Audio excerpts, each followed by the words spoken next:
Welcome back to my YouTube channel study learner. ये NIOS summary है जो कि DSSB PRT के लिए बहुत ही इम्पोर्टेंट है। इसमें यूनिट 8 है, ब्लॉक है जो 3 है और कोर्स 501 है। आज की यूनिट का नाम है प्रारंभिक शिक्षा के लिए शिक्षकों को तैयार करना। इसके तहत पहला टॉपिक है प्रारंभिक स्तर पर स्कूली शिक्षा के लिए NCF 2005 के आवश्यक पहलू। तो ये जो NCF 2005 था उसके आवश्यक पहलू देख लेंगे। ये दस्तावेज है जो शिक्षा पर इससे पूर्व दी गई रिपोर्टों जैसे लर्निंग विदाउट बर्डन उस पर आधारित था। जो NCF 2005 है किस पर आधारित था? लर्निंग विदाउट बर्डन जैसी जो दस्तावेज थे उस पर आधारित था। NEP 1986 व संशोधित 1992 के तहत इसको है जो NCF 2005 को लागू किया गया था। फिर है NCF 2005 की विशेषताएं। यहाँ पे है NCF 2005 की विशेषताएं। तो यहाँ NCF 2005 है, फिर इसकी 5 विशेषताएं। कितनी है? 5 विशेषताएं NCF 2005 की। पहला है सर्वांगीण सुधार, नेक्स्ट है परिप्रेक्ष्य, फिर है अधिगम तथा ज्ञान, पाठचर्या क्षेत्र, विद्यालय स्तर तथा मूल्यांकन। फिर है 5 पॉइंट है, पॉइंट नंबर 5 है विद्यालय और कक्षा का वातावरण। तो इसमें पहला पॉइंट है आ जाएगा बच्चों की शिक्षा में है सर्वांगीण सुधार किए जाने चाहिए। जो भी जरूरत थी परिप्रेक्ष्य उन्हें प्रदान किया जाना चाहिए। अधिगम तथा ज्ञान, उन्हें उचित सीखने के न्यूनतम स्तर के अधिगम और ज्ञान प्रदान करने चाहिए। पाठचर्या है जो क्षेत्र आधारित हो और विद्यालय स्तर तथा मूल्यांकन उपलब्ध होना चाहिए। विद्यालय और कक्षा का वातावरण, तो ये थे NCF 2005 की विशेषताएं। याद रखिएगा कितनी विशेषताएं हैं? 5 हैं। फिर है प्रारंभिक शिक्षा में नए दबाव क्षेत्र। तो ये NCF 2005 के थे ये दबाव क्षेत्र।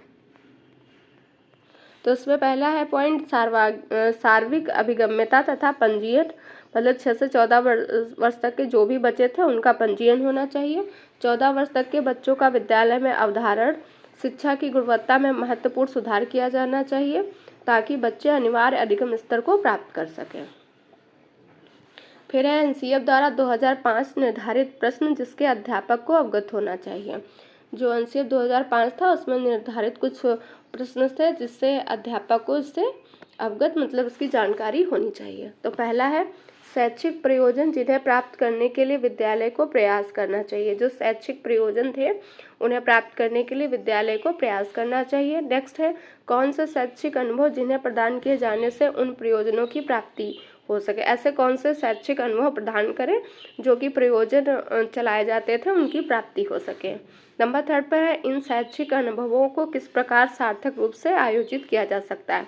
जो शैक्षिक अनुभव थे उनको किस प्रकार से इसमें आयोजित किया जा सके ये भी टीचर को पता होना चाहिए। फिर है हम कैसे सुनिश्चित करें कि इन शैक्षिक प्रयोजन की वास्तव में प्राप्ति हुई है या नहीं हुई है। तो ये सब हैं जो प्रश्न, ये अध्यापक को इसके बारे में जानकारी होनी चाहिए। फिर है सेवाकालीन प्रशिक्षण। फिर टॉपिक है सेवाकालीन अध्यापक प्रशिक्षण। इसमें पहला है PMOST। तो PMOST का फुल फॉर्म हो जाएगा programme of mass orientation of school teachers.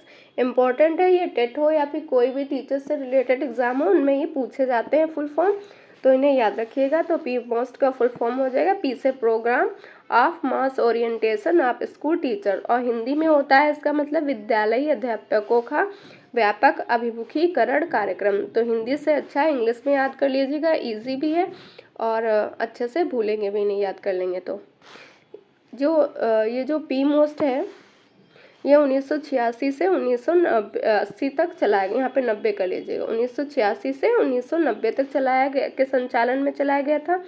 और कब तक चलाया गया, कितने दिनों का ये कार्यक्रम था? तो ये 10 दिनों का कार्यक्रम था और ये 1986 से 1990 तक संचालन में चलाया गया था। इसमें 18 लाख अध्यापकों को प्रशिक्षण दिया गया था। कितने अध्यापकों को प्रशिक्षण दिया गया? तो 18 लाख शिक्षकों को प्रशिक्षण दिया गया। NCERT SCERT के सहयोग से ये चलाया गया। तो PMOST है किसके द्वारा चलाया गया? NCERT SCERT के सहयोग से चलाया गया। इसमें 18 लाख अध्यापकों को प्रशिक्षण दिया गया और इसका संचालन है 1986 से 1990 तक हुआ और इसका यह कार्यक्रम है जो 10 दिवसीय कार्यक्रम था। इसके उद्देश्य हो जाएंगे शिक्षकों को शिक्षा प्रदान करना और फिर है जो शिक्षा का सार्वभौमिकरण था उसको प्राप्त करना, शिक्षार्थी केंद्र दृष्टिकोण के उपयोग करना। तो ये थे इसका उद्देश्य। इसके बाद में आता है सॉफ्ट। पहले था पीमोस्ट, अब है ये special orientation programme for primary school teacher, इसका फुल फॉर्म है सॉफ्ट का। तो ऐसे हो गया स्पेशल, ओ से हो गया orientation programme for primary school teacher, याद रखिएगा, ये भी इम्पोर्टेंट है। इसका भी फुल फॉर्म अक्सर एग्जाम में पूछा जाता है, टीचर से रिलेटेड जो भी होता है। इसको हिंदी में कहते हैं प्राथमिक विद्यालय के शिक्षक के लिए एक विशेष अभिन्यास कार्यक्रम। तो ये सॉफ्ट का कब स्टार्ट हुआ था? तो ये 1993-94 में स्टार्ट हुआ था। इसका उद्देश्य क्या था सॉफ्ट को चलाने का? तो प्रारंभिक शिक्षा के गुणवत्ता में सुधार लाना, प्राथमिक अवस्था के लिए निर्धारित अधिगम के न्यूनतम स्तर का कार्यान्वयन करना, ऑपरेशन ब्लैक बोर्ड को उसमें लागू किया गया, और इसके तहत है जो 4.5 लाख अध्यापकों को प्रशिक्षित किया गया। इस पे है जो 18 लाख थे और सॉफ्ट वाले में 4.5 लाख है।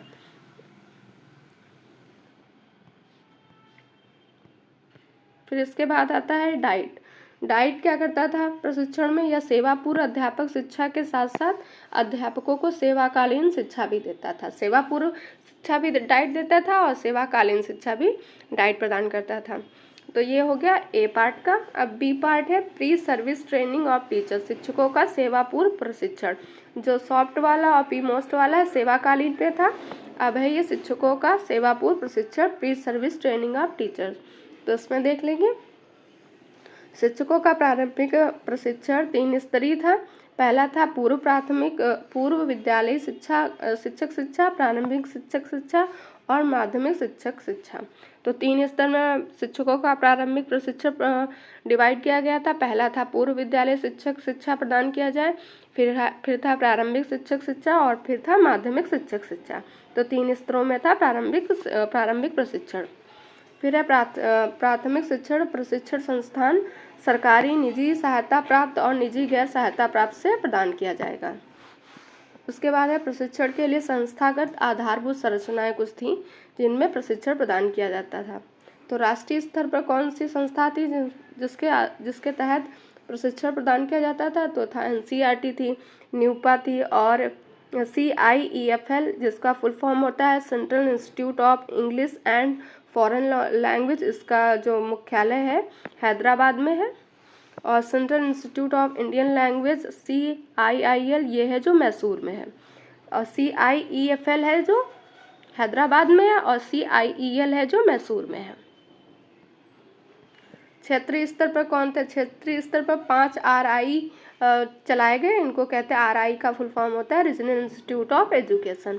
तो 5 थे। पहला वो शिलांग है जो नवीनतम है क्षेत्र स्तर। फिर है अजमेर, भोपाल, मैसूर, भुवनेश्वर। तो ये 5 क्षेत्रीय स्तर थे, इनके नाम याद रखिएगा, इम्पोर्टेंट है। राज्य स्तर पर हो जाएगा NCERT, राज्य शिक्षा संस्थान हो जाएगा, राज्य विज्ञान शिक्षा संस्थान हो जाएगा, ये हो जाएंगे राज्य स्तर पर। फिर जिला स्तर पर हो जाएगा डाइट। इनमें है जो प्रशिक्षण प्रदान किया जाता है। फिर है राष्ट्रीय अध्यापक शिक्षा पाठ्यक्रम फ्रेमवर्क 2009 के प्रमुख पक्ष। इसमें इसके प्रमुख पक्ष देख लेंगे। फ्रेमवर्क है जो 2009 का है ये। तो इसमें पहली स्टेज थी और 2 स्टेज थी, पहली स्टेज, सेकेंड स्टेज। पहली स्टेज में था प्राथमिक स्तर के लिए अध्यापक शिक्षा देनी चाहिए जो कि 1 से 5 तक के बच्चों के लिए थी। अवस्था 2 में था प्रारंभिक स्तर के लिए शिक्षा देनी चाहिए कक्षा 6 से लेकर 8 तक के लिए। तो पहले प्रारंभिक स्टेज में देख लेंगे स्थानीय वातावरण प्रदान किया जाए बच्चों को अच्छा सा, व्याख्यान चर्चा उसमें प्रयोग की जाए, सेमिनार चलाया जाए, स्कूल समुदाय बातचीत के माध्यम से बच्चों को समझाया जाए, पेपर पेंसिल प्रशिक्षण प्रदान किया जाए जो कि ऑब्जेक्टिव हो, और मौखिक परीक्षा कराई जाए। और जो ये 6 से 8 वाले में क्या था? पाठ्यक्रमों का निर्माण किया जाए। किसका किया जाए? पाठ्यक्रमों का, सिलेबस का निर्माण किया जाए।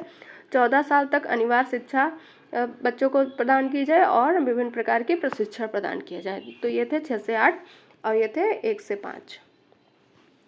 इसके तहत कुछ नई पहले भी चलाई गई थी, उनके बारे में देख लेंगे। तो स्नातकों के लिए प्रारंभिक शिक्षा में अध्यापन के लिए 1 वर्षीय बीएड पाठ्यक्रम चलाया गया 1998 में।